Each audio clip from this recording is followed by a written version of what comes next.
Thank you very much, Bea. Can everyone hear me okay? Yes, good. So I would like to talk today about some of the research I have done with Tibetan and Himalayan Buddhists, and especially in relation to their Buddhist tantric rituals, which have been the focus of much of my work over the years. Effectively, as Bea mentioned, I've examined materials from different historical periods of Tibet and used different types of sources, for instance, ranging from archaeologically recovered manuscripts dating from the 10th century to contemporary ethnographic fieldwork. I've used various methods, such as those of text criticism in assessing different versions of large manuscript collections, and in contemporary context, I've used participant observation in communities today. So the talk today will focus more on the ethnographic aspect, what people actually do, and how they explain what they do, although informed by a background of study in their complex intellectual and spiritual heritage. So I hope to give you some feeling for this elaborate and actually rather colourful cultural tradition.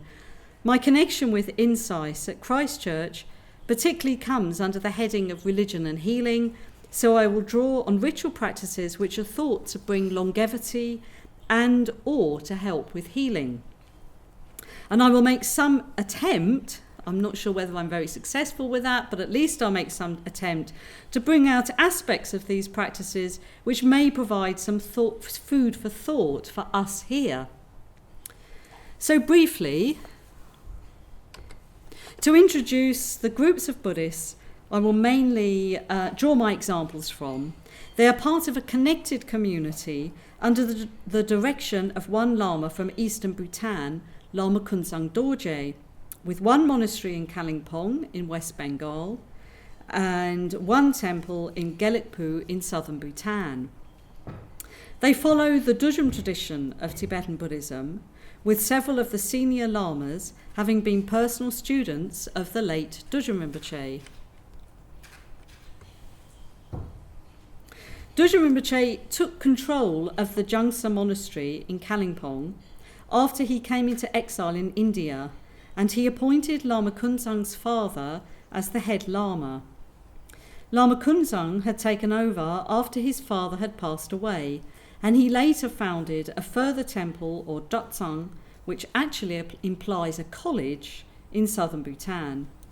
It seems that it may become a centre for teaching and learning, but when I visited in 2013, the emphasis was more simply on maintaining the practice traditions.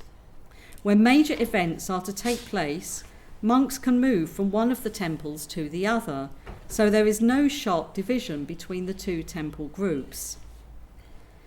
Now, Tantric Buddhism uses rich imagery to aid in the path to spiritual enlightenment, and this is always a primary goal of the practices, yet it does not mean that they are entirely ethereal, and they may be considered to have everyday effects as well as spiritual ones. But above all, in the practice itself, Tantric Buddhism takes sensual bodily experience as central to its construction of the religious path, and not through disciplines to curtail sensual indulgence, but rather through directly engaging the bodily senses and the emotions they stir up in structured religious experience. So I intend to speak a little about these techniques and consider what they're expected to achieve. Tantric Buddhism accepts the mainstream analysis in Buddhism that the emotions arising from indulgence in sensual gratification can be problematic and impede liberation from suffering. Yet the Tantric spiritual discipline itself enlists bodily experiences, aiming to transform body, speech and mind into their enlightened counterparts. The two particular practices I will refer to today are both focused on tantric deities, but of slightly different orientations. One deity is associated with the attainment of longevity and is considered especially to work on transforming passion and attachment, while the other is a wrathful deity, considered especially to work on transforming aggression and aversion. The initiated practitioners who have received the authorizations and teachings connected to these practices will visualize themselves as these enlightened deity manifestations during the course of the ritual practice. In both cases, I'm going to consider elaborate communal rituals performed in connection with these practices, known as major practice sessions. These entail intensive communal ritual and meditation, on each occasion with practice continuing throughout the day and night, lasting typically for about 10 days. The structure of the performance is quite similar whichever deity is the focus, and the specific deity visualizations are slotted into the overall framework, in which a divine palace or mandala is set up and the whole environment is considered to be transformed for the session. I will talk a little about some of the common features and what they're thought to accomplish, and then speak of the different types of healing pills which are produced during these rituals. Now, most forms of mainstream Buddhism include spiritual practices which enlist the senses to help focus the mind contentedly on the object of meditation. For instance, there are meditation practices using visual imagery such as Buddha images. Bodily awareness is the first stage in the classic practice for establishing mindfulness, and focusing attention on the sensations of the process of breathing is often connected with this, as is a slow walking meditation used in Theravada Buddhism. Chanting is used in most Buddhist schools, so hearing is also used to aid meditative focus, or to help generate particular mental conditions. One could go on, but what I would like to emphasize here is that Tantric Buddhism takes this approach one step further, such that it is not simply that the sensual experiences are seen as helpful aids to accomplish meditative experience, but that the sensual experiences themselves come to constitute the path, and liberation is linked directly to the spiritual transformation of the sense perception. Thus, in the Nyingma Tantric system, which is the focus of my work, there are a set of practices to achieve liberation through the senses. These are often presented as practices which can liberate, quotes, without the need for meditation and long periods of spiritual discipline, unquotes. Now, Holly Gailey, who's written about this, has suggested that such claims can be seen as hyperbole, as a way of indicating the mystical efficacy of the sacred objects which generally form the basis for the practices. The claims are often accompanied by apparently contradictory messages concerning the necessity for spiritual disciplines, which would seem to suggest that they're not intended literally. Now, granted that Gailey has a point here, but it seems to me that this is not the whole story.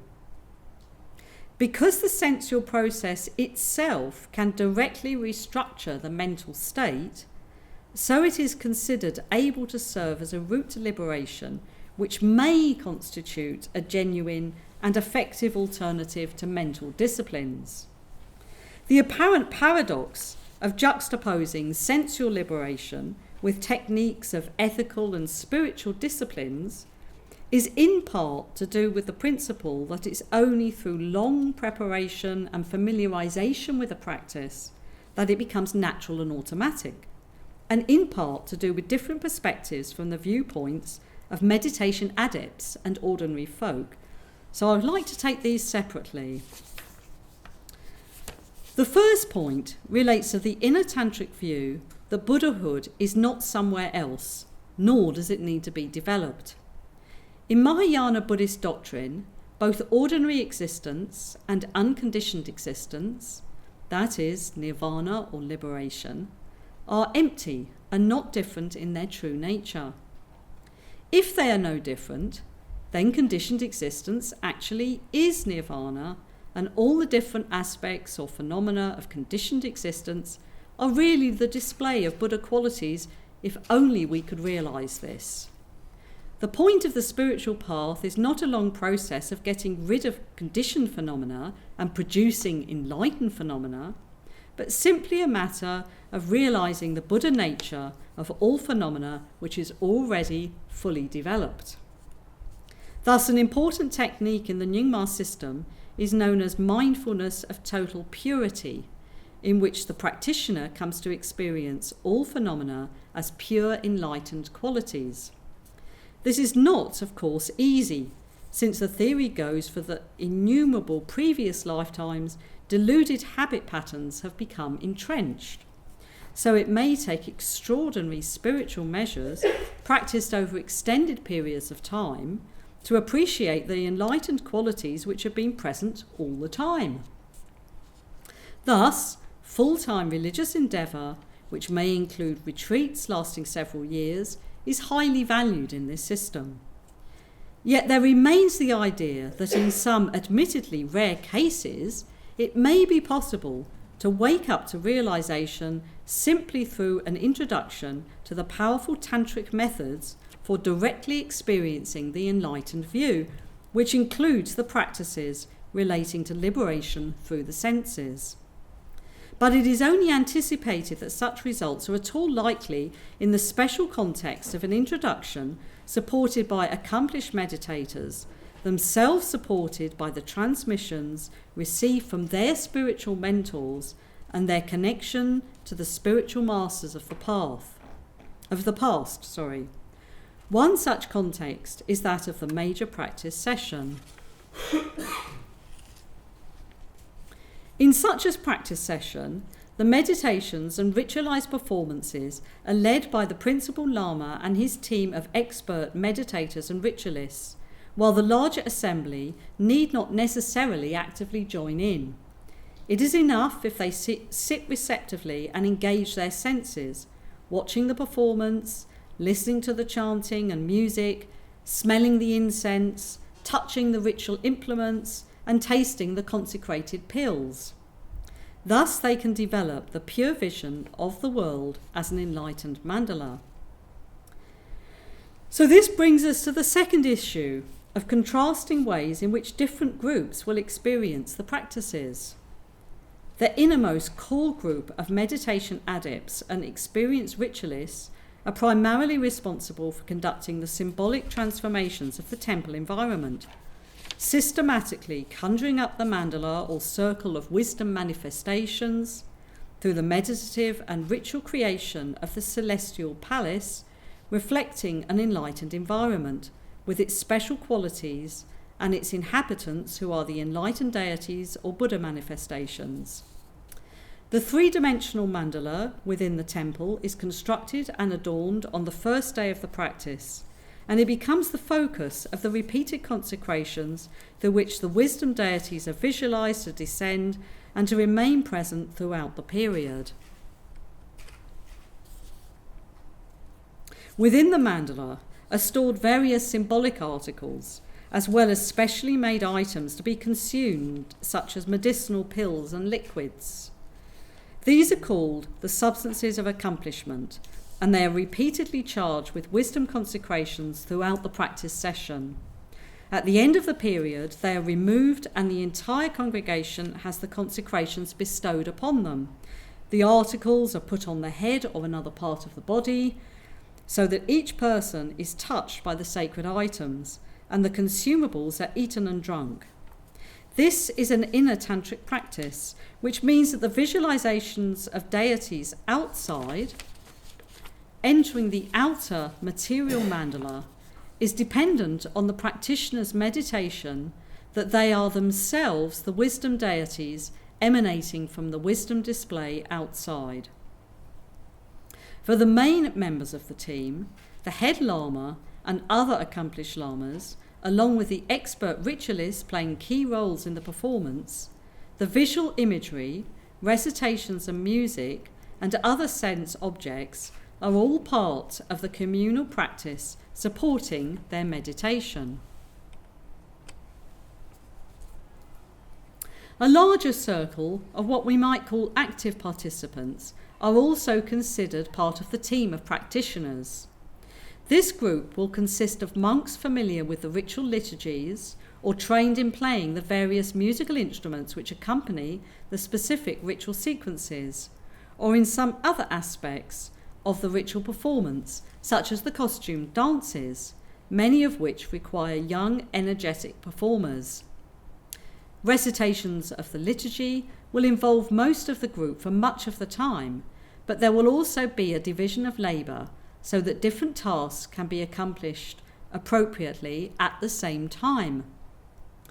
This assembly of practitioners may also include, perhaps slightly more loosely in terms of expectations of strict timekeeping and so on, serious lay followers who attend for the full period and who are familiar enough with the liturgies to follow at least in part.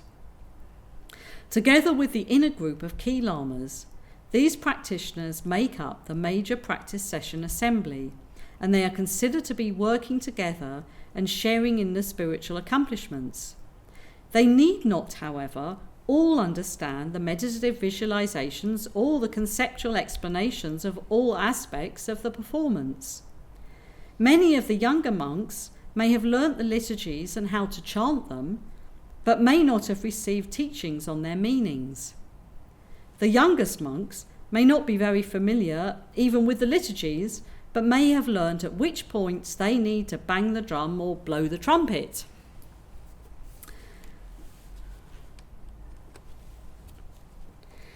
Now, sometimes the major sessions of a major practice, the main sessions of a major practice, will be restricted to the circle of practitioners, widened to allow lay followers who promise to attend each day, and it will only be on the final day, when the accumulated blessings are to be bestowed, that the event is thrown open to the public.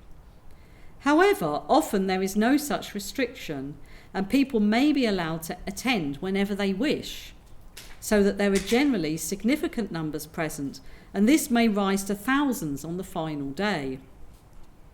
Groups of visitors may come, say, for half a day's session, and ritualized exchanges in which each group make offerings for the practitioners and the head lama recites aspirational prayers for the group are integrated into the daily practice sessions. Typically, the wider public congregation may have very little idea at all of the meaning of the rituals, knowing only that they accomplish great spiritual benefits owing to the wisdom and tantric power of the lama and the practice. Thus, we can think of a large spectrum of understanding amongst those attending a major practice session, from the head lama leading the meditations to a person who understands very little. Clearly, we can expect that the sensual experiences in the practice will take on quite different meanings for the different individuals present. And we would expect that those engaged in the meditative visualizations would be more likely successfully to see the visual displays before them as the wisdom display, to hear the sounds of the liturgy and music as enlightened vibrations, and so on. But it is worth noting that it is not necessarily the case that those without the knowledge and without the meditation ability will fail to become accomplished. To paraphrase a comment made by one lama I spoke to on the subject, of course, we never know who is actually gaining most from the practice, whether the head lama or other people. It could even be the children who gain the most. Usually, those doing the meditations well are likely to gain the most. It is best to put application into the meditations. This would normally reflect the greatest diligence and result. But it doesn't always follow. Unquotes. It would seem that there are considered to be a number of reasons for the possibility that someone who knows nothing may nonetheless gain spiritual accomplishments through attending a major practice session. In understanding how this may work, the factors which are generally mentioned as helpful are faith and devotion, helping to create openness or receptivity. Now here, faith is not anything to do with belief in the sense of dogma. Rather, it's a question of seeing the Lama as embodying enlightened wisdom and trusting that the wisdom deities actually are present, and that the consecrated substances to eat actually are wisdom elixir, capable of transforming experience, and so on. Then, according to this tantric way of thinking, the individual can gain the accomplishment directly through the sensual experience. In the example the Lama used of the possibility that children may even gain the most, clearly this is meant to sound surprising since they've done the least training. But by the same token, they may be more likely to be able to avoid being judgmental or critical of the performance and to be able to engage in the experience more directly. There is another aspect of the different experiences of those attending. The ritualists may be acting as performers, creating the display, while others will simply be watching, listening, being touched by the sacred objects brought round the temple, and so on. The performers may be engaging in the practice of seeing and hearing themselves as the enlightened forms, but their perspective will be a little different, and there is also an element of service for others in some of the ritual performances. In other words, a lay participant, without any previous meditative development, may be able to gain some accomplishment relating to a direct perception of a wisdom deity in the course of a dance by one of the accomplished masters, or through tasting and consuming the consecrated pills, which have been carefully manufactured and repeatedly ritually consecrated, thanks to the work of the assembled practitioners.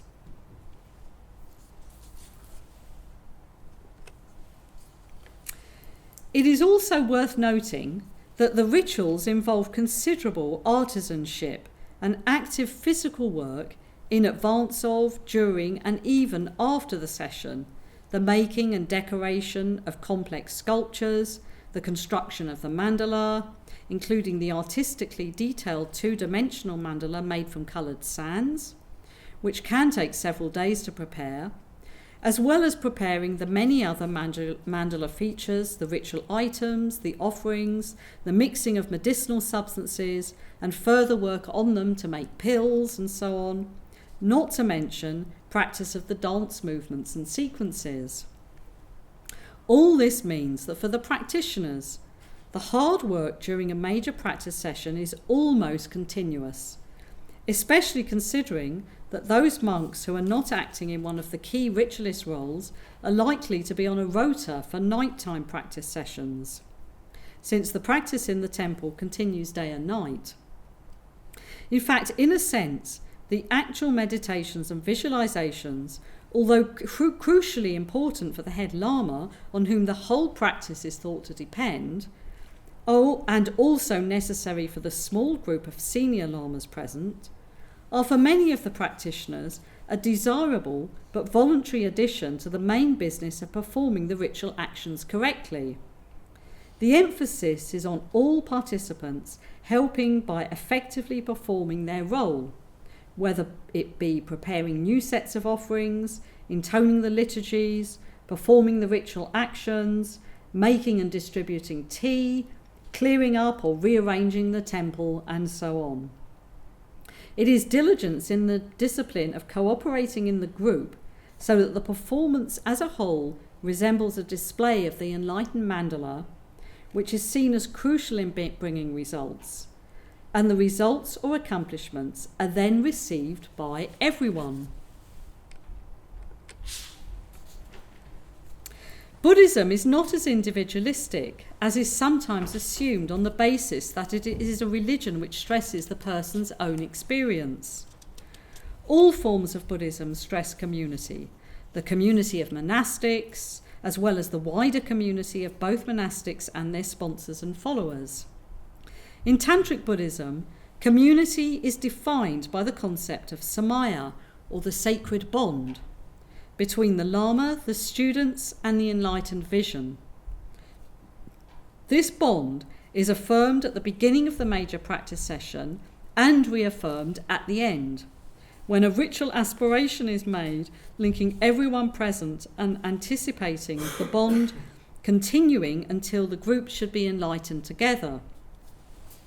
Rather than seeing the assembly as a group of individuals practicing together, in which the senior lamas are meditating more correctly and many of the others are not able to practice so well, it is more in line with the Tibetan Buddhist understanding to see the major practice as a cooperative performance. The Lama's meditations both support the whole group by actualizing the wisdom display and are supported by the attentive efforts of the other members of the assembly in their different roles. So the young boy blowing the horn or whatever is helping to support the head Lama do his meditation. So this communal performance can then enable everyone present to access the wisdom display directly through their senses. Another aspect of participating in, and especially of watching and listening to the ritual performances, is that it is not portrayed simply as a spiritual exercise. It is expected that the elaborate displays such as the costume dances will be enjoyable, and this pleasure is very much part of the experience. Lay people attending are not considered to be performing an onerous religious duty, but may be attending in a kind of holiday spirit, intending to have a good time. So now I would like to go on to the section on telling you about some of these healing pills. So we'll start with the longevity pills for the Seed of Immortal Life rituals at Jungsa Monastery in Kalimpong.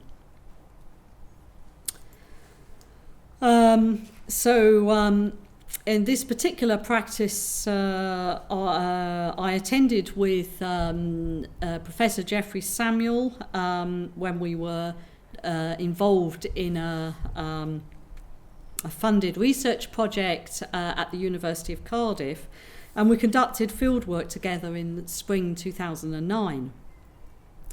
The Jungsa Monastery was the centre where Dudjom Rinpoche first established the Seed of Immortal Life major practice sessions in exile, and at least one annual 10-day session is held there in the first month of each Tibetan calendar year. An important part of the practice is the making of these longevity pills, which are established within the mandala structure for the course of the ritual, continually consecrated throughout the session, and then consumed on the final day as part of the imbibing the siddhis or tantric attainments. And so many of these pills will be made that the monastery can also keep a store of them, and they can be used later and given away as appropriate. In some institutions in Bhutan, apparently there is now some automation of the process of manufacturing longevity pills. But at Jungsa, there was some pride in the fact that each pill is hand-rolled.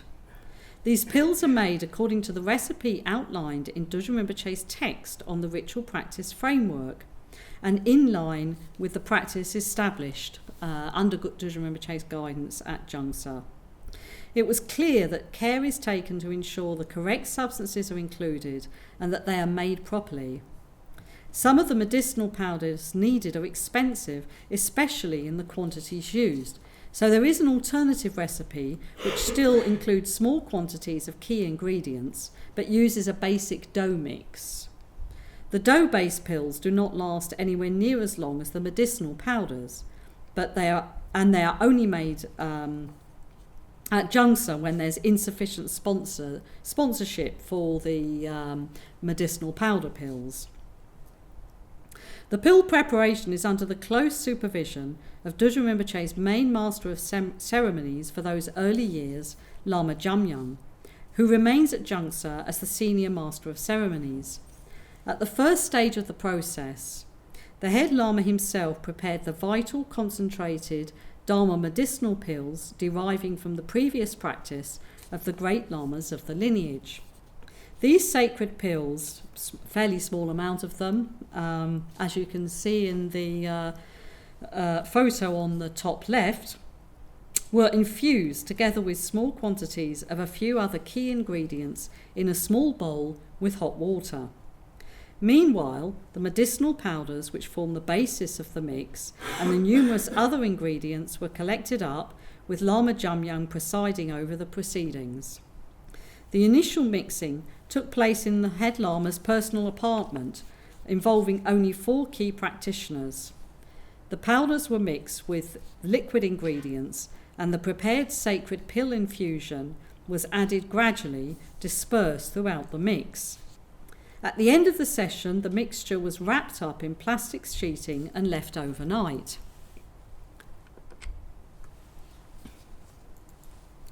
The following day, a large team of monks and other helpers, including some lay visitors from eastern Bhutan, undertook the lengthy task of rolling the mixture by hand into individual little pills. One group first kneaded and pressed the proved mixture into large balls. These were then distributed to other groups who made the individual pills with the fingers.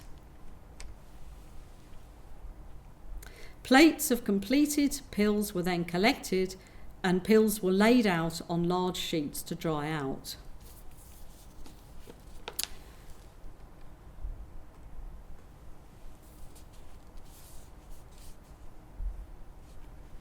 The longevity pills were coloured later, after they had been installed in the temple for the major practice session. During the lunchtime breaks on the second and third days of the major practice session, the bags of pills were temporarily removed to the temple foyer. The pills were coated in a mixture of warm water, sugar and crushed red stone. The stone seems to have been cinnabar ore, and shaken around in a large bowl. The colouring was then more evenly distributed by shaking the pills about within red cloth bags which were sewn up for the purpose. Having been kept within the mandala for the entire practice session, on the final day there is a ceremony for imbibing the siddhis or spiritual attainments, along with the other sacred items from the mandala. The pills are then distributed to everyone present.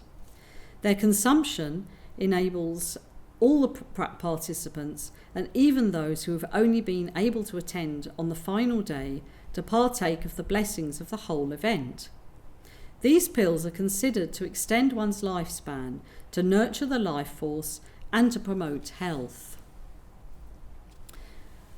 So my next example is the medicinal accomplishment session at Pema Yerdlin Dotsang in Gelugpa in southern Bhutan. So a similar procedure is followed for the preparation of what is known as sacred substance Dharma medicine in the course of the major practice session in Gelugpa on the tantric deity Vajrakilaya, which I attended in 2013. Here too, the pills are made carefully using some of the same key ingredients, and their production is overseen by the senior lamas and practitioners. They are similarly installed within the tantric mandala construction for the practice session.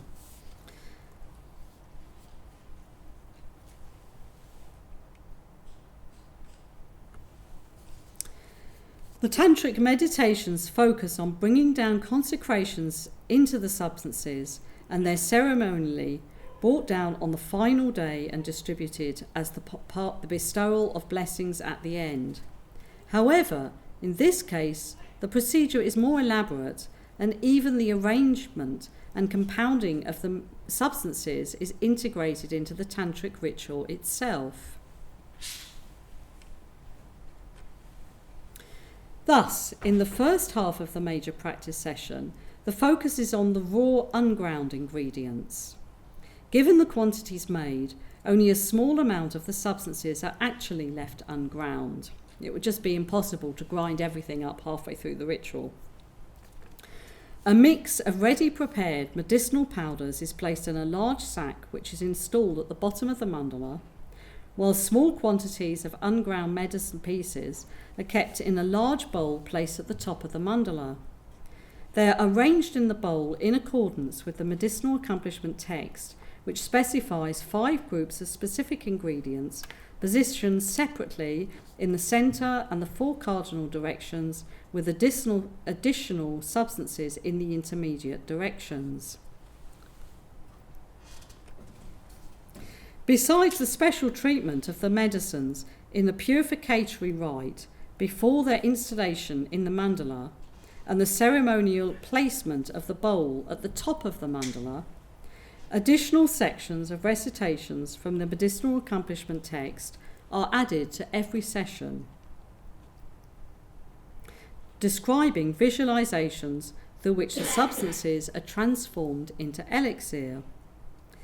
The meditation is reinforced during the specific medicinal mantra recitations through the ritualized link made between the head lama and the substances via a mantra cord, or dharani cord it's called, stretched from his heart to the items installed in the mandala. And I think hopefully we can see it in this picture where he's actually holding at his heart the end of the dharani cord, which then goes all around all the substances within the mandala.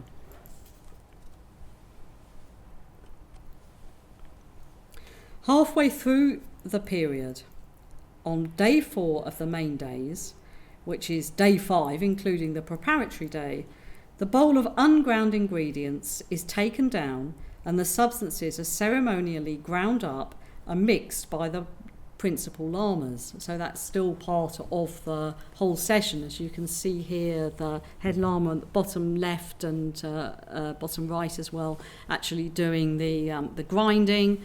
And then at the top right, we have a photo of the kind of the symbolic mixing as they're walking around the mandala construction and the temple. So there's this kind of ceremonial grinding and mixing taking place.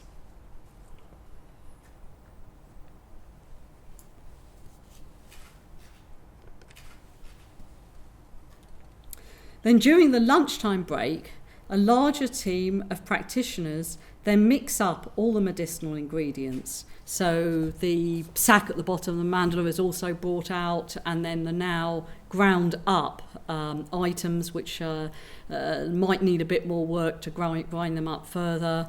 The ones that's been put on the top of the mandala. So they are added to the sack of powders. They're all, as it were, mixed together with liquid ingredients to make these kind of little medicinal sort of pieces or pills. So then these are then transferred into special medicinal cauldrons which are ritually sealed.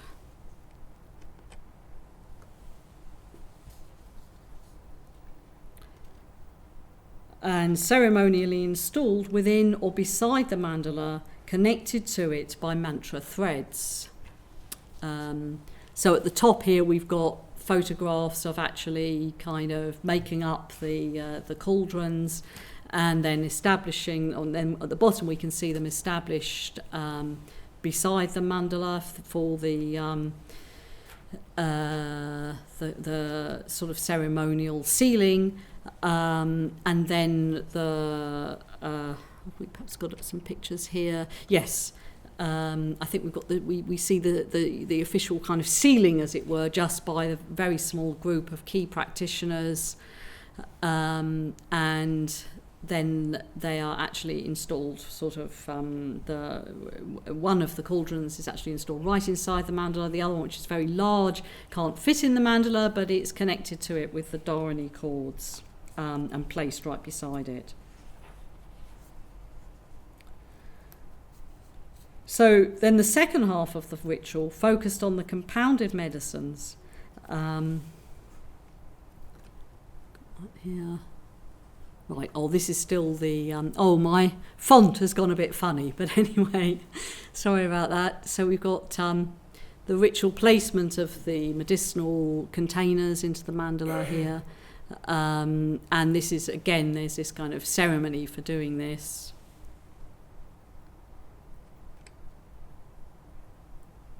You also got, one of the ingredients in the pills is yeast, and it's, as you can see, there's lit butter lamps underneath, so it stays warm during the rest of the session and in fact increases in quantity.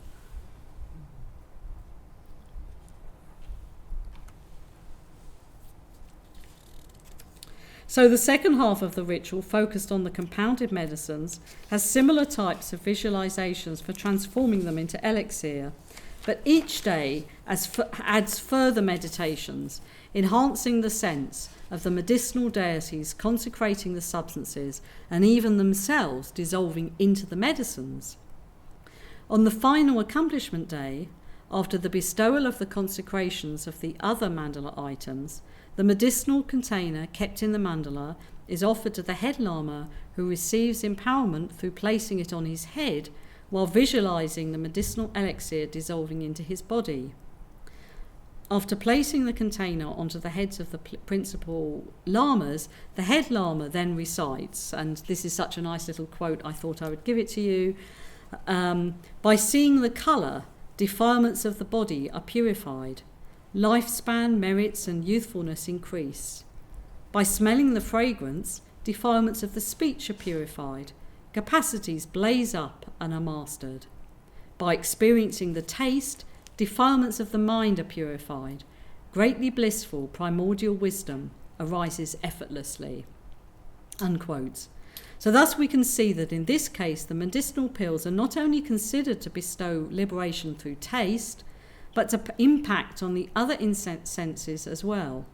In the following ritual sequence, the medicinal container is unsealed and opened, and the head lama takes some of the pills, which he touches to his forehead, throat and heart centres, finally eating them, and then gives a spoonful of the medicinal pieces to the principal lamas and prominent lay people. It is at this point that the ritual procession for the bestowal of all the sacred substances takes place, so that everyone present, including what may be thousands gathered outside, receive the consecrations. So this whole next session can take 2 hours or more, because they all have to go, first of all, up and down all the lines in the temple, and then outside to distribute the blessings to everyone.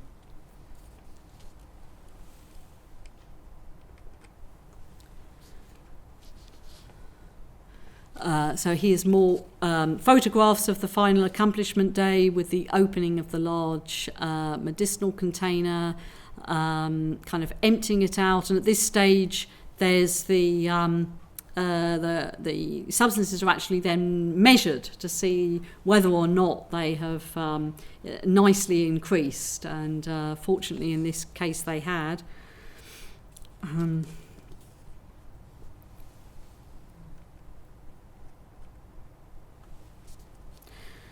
So during the lunchtime break, the larger medicinal cauldron is opened, the amount of pills is measured, in this case a significant increase in comparison with the earlier count when they were put into the cauldron halfway through the session. A team which may include many volunteer lay people then works on helping to dry out the pills by rolling them in sacks. Over the following days, the work of rolling the pills in the cloth sacks continues, along with making the larger pieces smaller by chopping, mincing and sieving. And at the end, the volunteers receive small bags of pills which they can use over time. Also, the monastery itself always keeps a large store which they can give to visitors and consume themselves. So now for some concluding reflections. My main aim in this paper is to give you some feeling of this rich religious tradition and some of its contemporary representatives. But since I am lecturing at INCISE, I would also like to raise the issue of what we might learn from these approaches to experience and to healing. I'm not sure that there's anything straightforward which might be transferable, but perhaps I can emphasise two aspects which might be worth thinking about. So the first is that the ceremonies and indeed the way of understanding the practices also, are focused very much on ensuring an integration of the mental and the physical.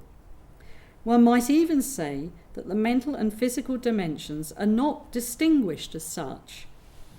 The descriptions of the divine mandala, for instance, refer both to the spiritual realities envisioned by the leading meditators and to the actual three-dimensional construction in the temple, to which everyone bows and places their forehead against when they enter the temple.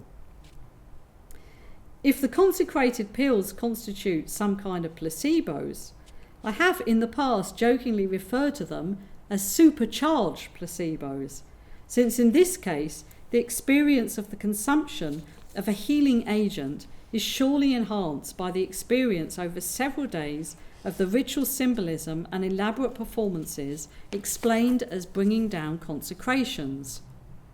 And although the main performers are clearly working hard to generate the right kind of atmosphere, for many of those present, there is little sense of needing to contrive a conducive mental state, since they are free simply to relax and experience the sensually rich symbolic display. So the first aspect it may be worth thinking about ways in which the body-mind complex can be simultaneously supported in healing environments, so that physical treatments and so forth might be improved, if only in terms of a better experience of them. The second reflection, which is actually related to the first, but somewhat distinct from it, is that the social or communal dimension is an important key to the entire event. As we have seen, the samaya or sacred bond between the participants is an important feature of the rite. One theme in this tantric tradition is the possibility of gaining liberation simply through maintaining the samaya bond without even meditating. I know little about so-called complementary or alternative healing in Europe and do not wish to comment on any such practices, but as an ordinary member of the public who from time to time has come across people promoting complementary medicines or spiritual practices to aid healing, I have often been struck that some of these practices seem to put responsibility on the individual to take charge of their mental, emotional, or spiritual condition in order to enhance health or healing. And I have wondered whether such suggestions might even burden the unwell individual with an added sense that they have responsibility for their own welfare, a burden which might possibly even be counterproductive to the healing process. Perhaps one thing we might learn from Tibetans and Himalayan Buddhists is that reliance on what is apparently outside, in this case the Lama and the accomplished meditators, the tantric deities, the group of practitioners, may provide an effective support for individuals who do not feel themselves up to the challenges of healing themselves or sorting out their own spiritual welfare. Right, so that's it.